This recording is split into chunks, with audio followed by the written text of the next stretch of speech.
Tarjih ini.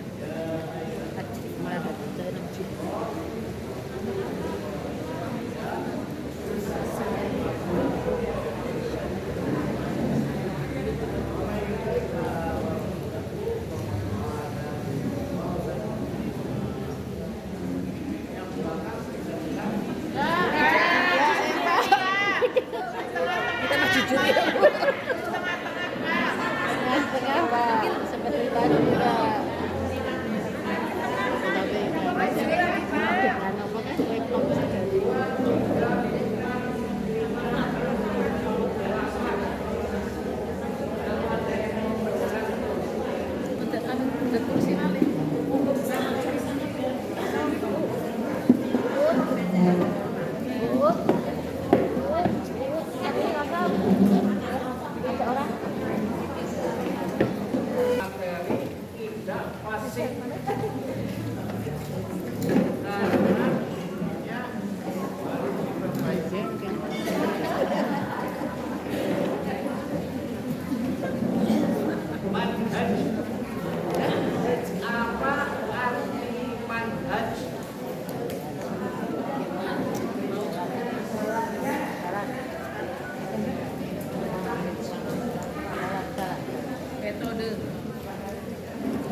Kalau lewat Selamane ya bisa sampai ke Jasa, bisa, tapi bisa juga tenggelam dan sampainya ke Gotong Royong.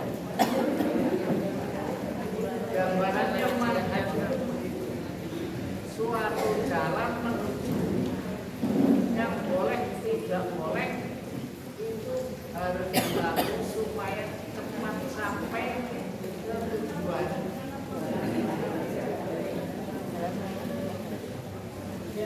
Manhaj jalan menuju ke jalan terang.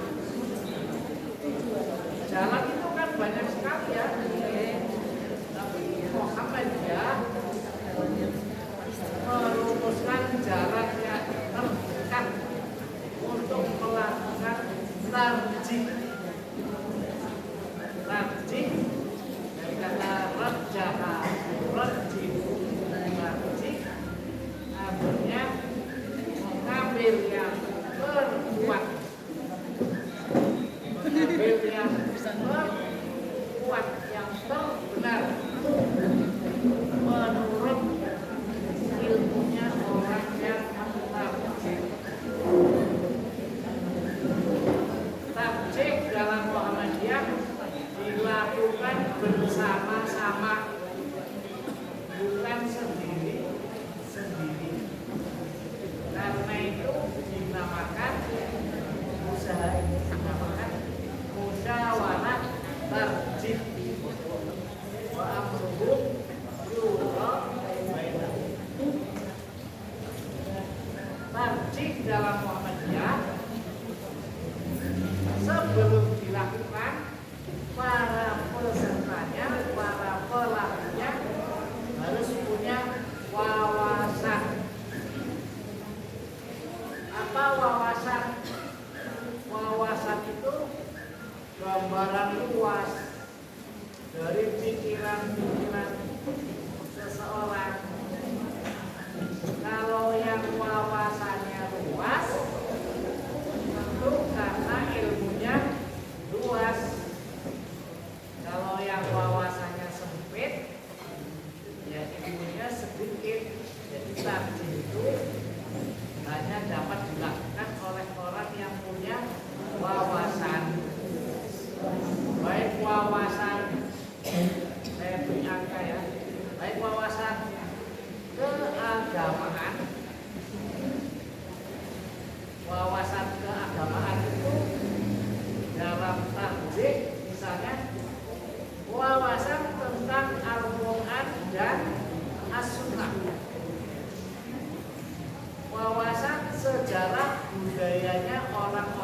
Islam dari dulu sampai sekarang, wawasan sejarah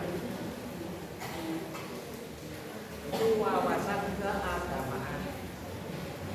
Yang kedua, wawasan keilmuan non keagamaan itu adalah wawasan ilmu pengetahuan pada umumnya. Misalnya, apa yang disebut angin, itu harus ada wawasan ya. Apa yang disebut angin? Angin ialah udara yang bergerak. Jadi apakah angin itu ada? Tidak ada. Tidak ada angin itu. Yang ada adalah udara yang bergerak. Jadi yang bergerak bukan angin, tetapi udara. Jadi angin itu tidak ada. Yang ada adalah udara. Kenapa udara bergerak? Bukan karena angin. Karena berbeda tekanan di tempat udara yang dingin mengalir ke tempat udara yang panas. Angin itu kan wawasan ya. Tadi wawasan pendengar, angin itu ada. Sekarang percaya tidak angin itu tidak ada? Udara yang bergerak dinamai angin. Berarti angin ada, tapi sebetulnya hakikatnya udara.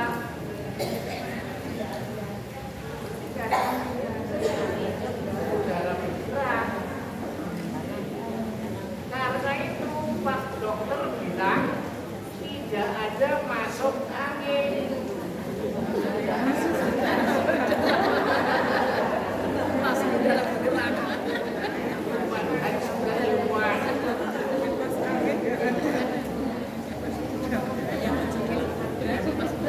Saya tambahin manhaj keilmuan biologi.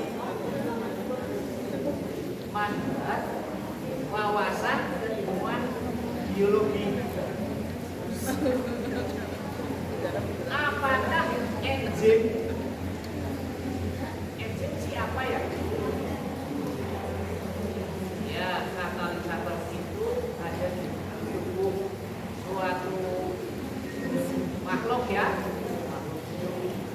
Nah, ada enzim yang kemudian kita sebut ion atau ion.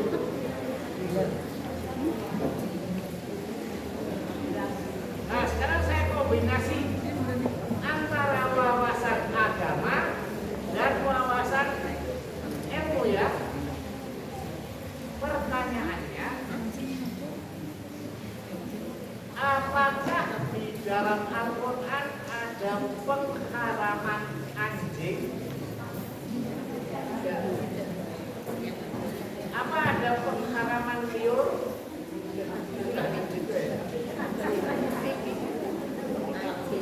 Yang ada hadis tentang najis mughalladah yang berasal atau esensinya adalah liur anjing. Nah, liur anjing itu dikatakan najis mughalladah. Apakah kita boleh minum najis? Tidak boleh. Berarti liur anjing itu haram karena tidak boleh haram kan karena najis kan. Nah, liur anjing itu pasti berpengaruh terhadap keseluruhan anjing. Karena itu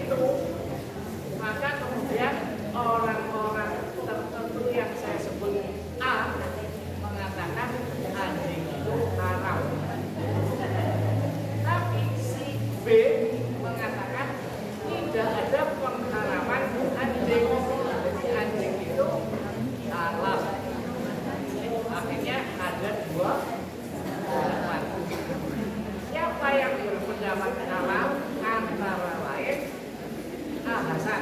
Gitu. Siapa yang berpendapat haram? Kebanyakan orang NU, orang Muhammadiyah mengatakan itu haram. Sampai keterangan ini jelas apa tidak? Perlu apa tidak wawasan? Semakin luas wawasan, semakin cerdas seseorang mencari mana yang terkuat, mana yang terkuat. Saya lanjutkan. Di dalam Al-Quran ada larangan makan daging khinzir. Terjemahnya apa? Daging khinzir. Daging apa? Daging babi. Jadi jelas daging babi hukumnya haram. Daging babi mentah haram. Daging babi matang haram. Lalu ada wawasan. Itu babi yang diingu apa babi yang di hutan ya? Wawasan kan namanya ya? Itu yang di hutan yang diingu.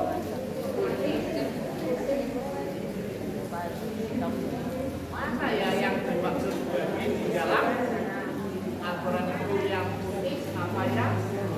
Apa kedua? Atau bahkan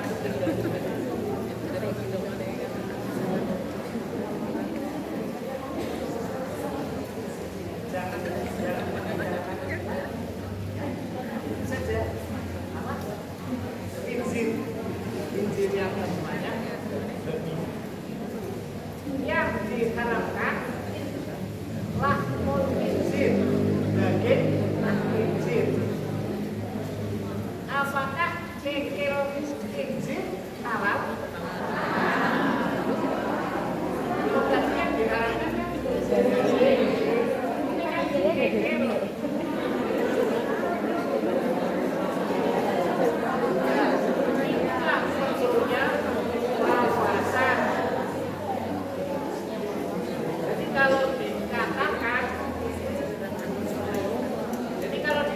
Dikatakan Turkiye tidak kelihatan batang hidungnya.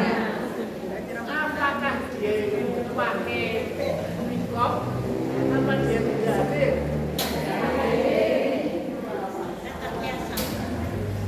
Turkiye tidak kelihatan batang hidungnya.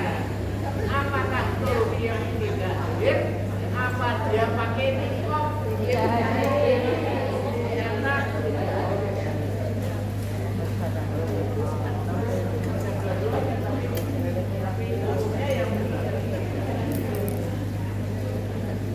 Sampai kepada yang rumit yang tidak diketahui oleh orang-orang dari bangsa yang berbahasa lain. Contoh, lagi ngapa godhong wedang?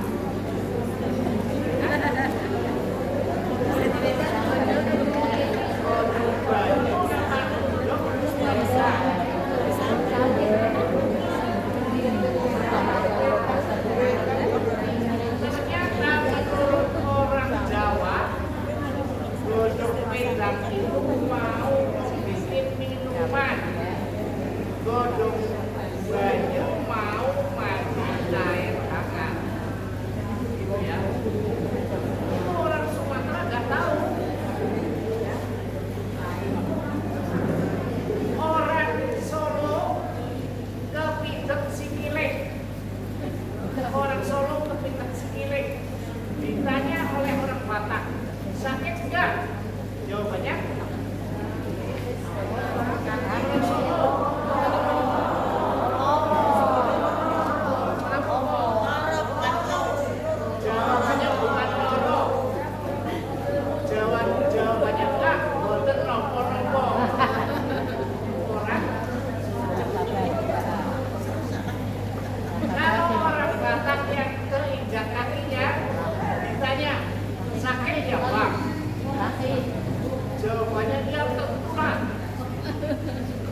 tahun bertanya kepada mbahnya, umurnya 72 tahun, sambil menyodorkan HP. Mbah, tolong mbah, gambar kalajengking. Si mbahnya bingung saja, HP gambar kalajengking. Akhirnya si cucu mendongkol dibuka gini mbak, lalu dia buka-buka, lalu dia berkata gambar kalajengking. Di HP itu muncul gambar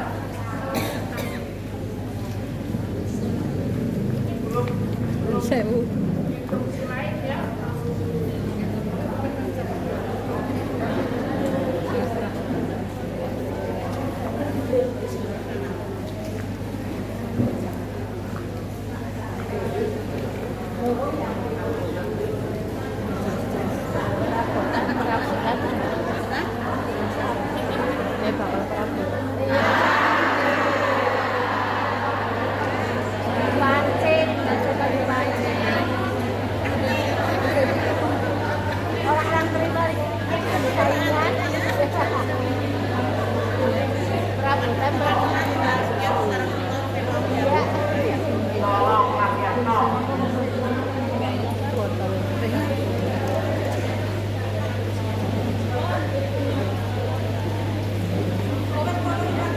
Ini mengingatkan saya jadi pramuka.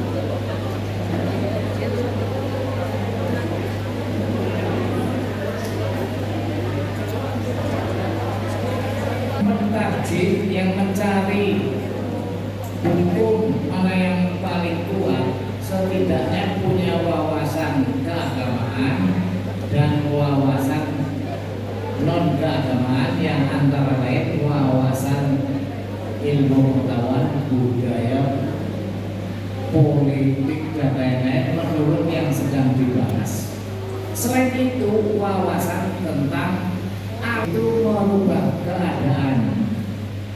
Nah, sekarang saya jelaskan wawasan keagamaan dalam Muhammadiyah. Itu artinya manhaj keagamaannya dalam Muhammadiyah yang mungkin tidak sama dengan dalam Nahdlatul Ulama, dalam Syarikat Islam dan lain-lain. Nah, dalam Muhammadiyah yang dinamakan agama itu adalah apa yang disyariatkan oleh Allah dengan perantaraan para nabinya. Berarti dari zaman dahulu nabi-nabi yang awal sampai zaman Nabi Muhammad Sallallahu Alaihi Wasallam. Isinya ada 3. 1. Perintah-perintah. 2. Larangan-larangan. 3. Pencerahan-pencerahan atau petunjuk kebaikan. Ini tulisan bahasa Indonesianya orang Melayu. Jadi isinya itu perintah-perintah, larangan-larangan, dan irsyadat atau pencerahan-pencerahan atau petunjuk-petunjuk. Lalu jika itu perintah, pada dasarnya hukumnya wajib. Jika itu larangan, pada dasarnya hukumnya haram. Jika itu irsyadat atau keterangan-keterangan, itu tidak membicarakan tentang hukum-hukum, tetapi untuk menelaah tentang kualitas haram, tentang kualitas wajib. Karena wajib itu beda-beda, haram itu juga beda-beda. Contoh, sholat itu wajib, berbakti kepada orang tua juga wajib. Tapi wajibnya sholat tidak sama dengan wajibnya berbakti kepada orang tua. Korupsi 1 triliun itu haram. Nyopet 10 perak juga haram. Tapi kan beda ya haramnya ya. Sama-sama haram tapi pastilah beda karena jumlahnya beda. Nah, kalau ada perintah itu pada dasarnya hukumnya wajib. Kalau ada keterangan bahwa itu tidak wajib, maka perintah itu berubah menjadi sunnah, tidak lagi wajib. Demikian juga larangan. Kalau larangan itu yang pada dasarnya hukumnya haram, tetapi ada keterangan bahwa itu tidak haram, maka hukumnya makruh. Kalau tidak ada keterangan apa-apa, hukumnya mubah. Mubah bahasa Jawa itu bukan mubah bahasa hukum Islam. Kalau bahasa Jawa, mubah itu ora kanggo. Kalau mubah bahasa hukum itu tidak haram, tidak wajib. Ya, tidak haram, tidak wajib. Misalnya bajunya Aisyah warnanya mau hijau, mau kuning, mau merah, tidak apa-apa. Pakai bajunya wajib, milih warnanya mubah.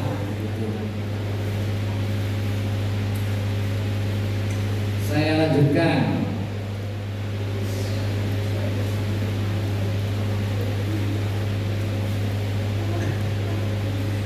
Menurut keputusan tarjih definisi agama Islam itu, jadi definisi agama Islam menurut Muhammadiyah ya, menurut organisasi lain belum tentu seperti ini.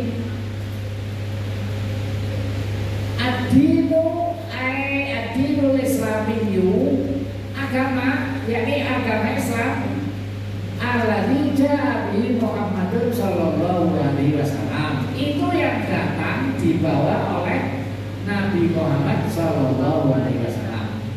Bukan yang dibawa oleh Nabi Isa, bukan dibawa oleh Nabi Musa. Ini khusus yang dibawa oleh Nabi Muhammad, yaitu yang diturunkan dalam bentuk Quran, ya, Quran dan Sunnah. Adapun Al-Quran itu wahyu yang diyakini diterima oleh Rasulullah Muhammad Sallallahu Alaihi Wasallam dari Allah.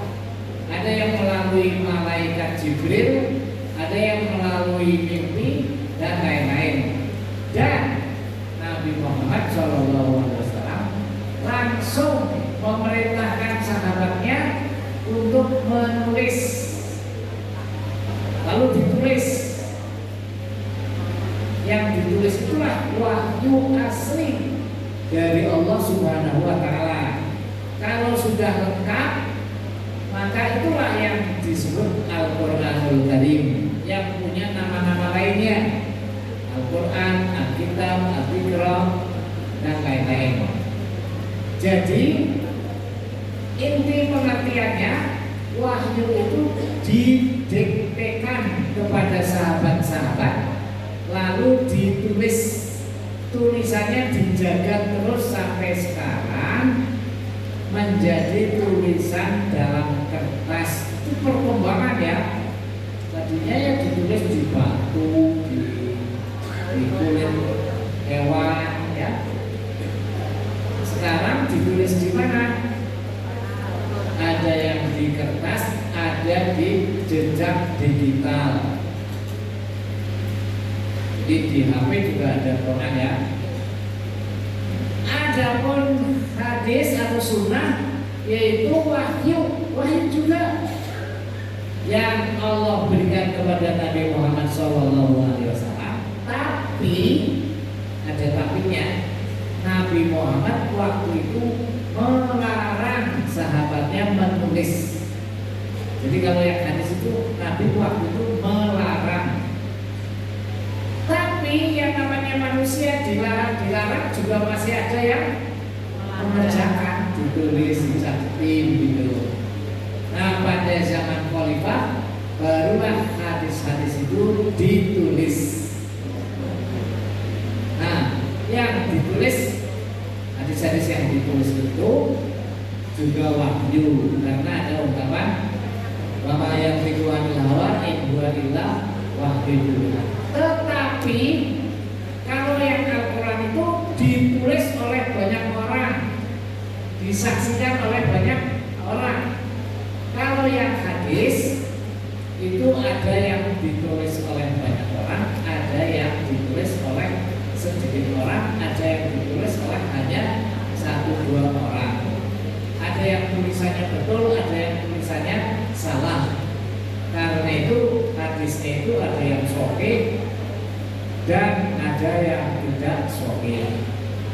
Bahkan ada yang dipalsukan oleh orang Islam, dikatakan itu hadis. Salah satu hadis yang dipalsukan itu bunyinya begini: di surga ada pohon, daunnya bertulis Abu Bakrin, Umar, Utsman, begitu. Di jannah, di surga ada apa? Ada pohon, daunnya bertulis Abu Bakar, Umar, Utsman. Tidak ada yang bertulis Ali. Begitu. Itu adalah hadis palsu untuk memojokkan Ali. Ali kan terbunuh ya. Ada yang nggak suka sama Ali. Yang membunuh juga hafid Al-Quran, ya. Menghafal Quran, membunuh. Padahal orang membunuh itu masuk ke dalam neraka. Saya teruskan. Isinya Quran dan hadis ya sama itu, perintah-perintah, larangan-larangan, dan petunjuk-petunjuk. Tapi ada yang mengatakan isinya Quran dan hadis itu ya memang benar, isinya perintah-perintah, larangan-larangan, dan penjelasan-penjelasan. Tapi ada yang mengatakan isinya Quran itu akidah dan syariah. Ada yang mengatakan begitu. Tapi itu hanya klasifikasi saja ya, isinya sesama. Kita teruskan. Selain wawasan takjid, itu ada wawasan tajdid. Jadi yang dinamakan tajdid menurut Muhammadiyah itu yang diartikan pembaruan atau pembaruan itu adalah kembali ke zaman dulu.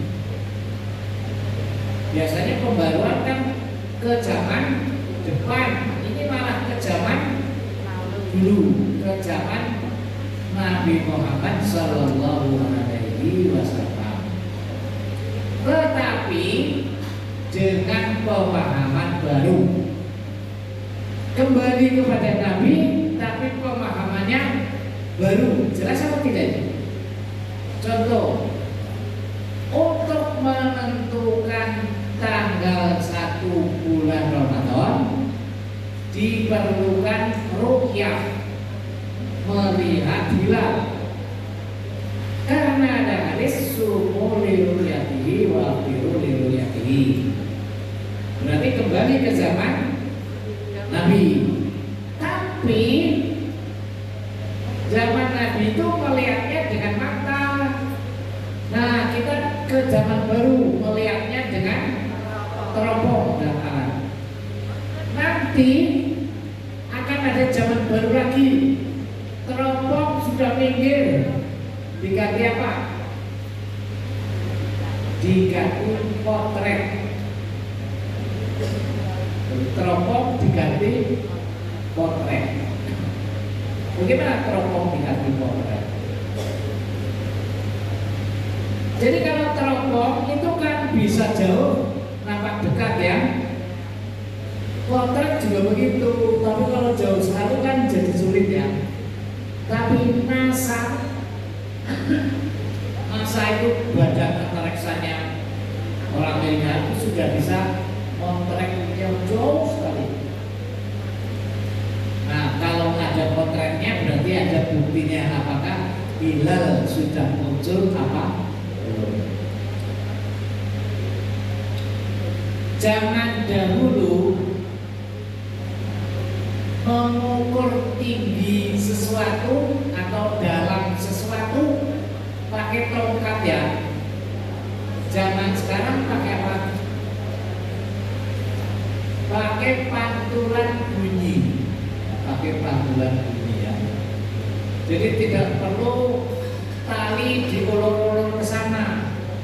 Cukup di sini dibunyikan, nanti pantulannya datang lagi ke sini berapa 0,0000 detik. Saya lanjutkan. Dalam bidang akidah dan ibadah, maksudnya ibadah makhluk itu perlu ada pemurnian, yakni kembali kepada zaman Rasulullah Shallallahu Alaihi Wasallam. Itu yang dimaksud tajdid, baru tapi kuno. Prinsipnya kuno, tapi cara pandangnya baru gitu. Dulu orang Banjar kalau ditanya sholat menghadap ke mana, jawabannya madhep kulon. Nah, dulu kalau orang Banjar ditanya sholat adep-adepan oleh apa orang, jawabannya mau temen, ya kan? Karena sudah pergi haji, akhirnya dia tahu sholat itu bukan madhep kulon, tetapi madhep kiblat. Kiblatnya Ka'bah. Akhirnya tahu juga sholat adep-adepan juga boleh, ya kan? Di balik Ka'bah sana, di balik Ka'bah sini. Jadi bukan ngalor ngidul minta kulon pojok, tapi yang penting dulu pengantenan siapa? Akad nikah. Dulu akad nikah bapaknya bilang sama Pak Guru, Pak Guru tolong dinikahkan anak muda. Ini tahu bahasa Jawa semua ya? Dulu. Sekarang sudah mulai wali menikahkan anaknya, tidak di wakil-wakilkan, karena orang tua sekarang sudah pintar-pintar. Bagaimana kalau pengantin lanang lagi umroh, pengantin wadon lagi di rumah, walinya bisa nggak menikahkan? Itu perlu dibicarakan itu, ya kan? Dulu kalau yang satu di Mekah, yang satu di Banjar, tidak mungkin bisa melihat. Sekarang malah pada ngobrol, kan gitu ya. Maka ada hal yang baru, Tapi akad nikah tetap saja menggunakan prinsip yang lama, yaitu wali nikah menikahkan calon pengantin laki-laki dengan putrinya dengan lafaz angkah juga wazawaj juga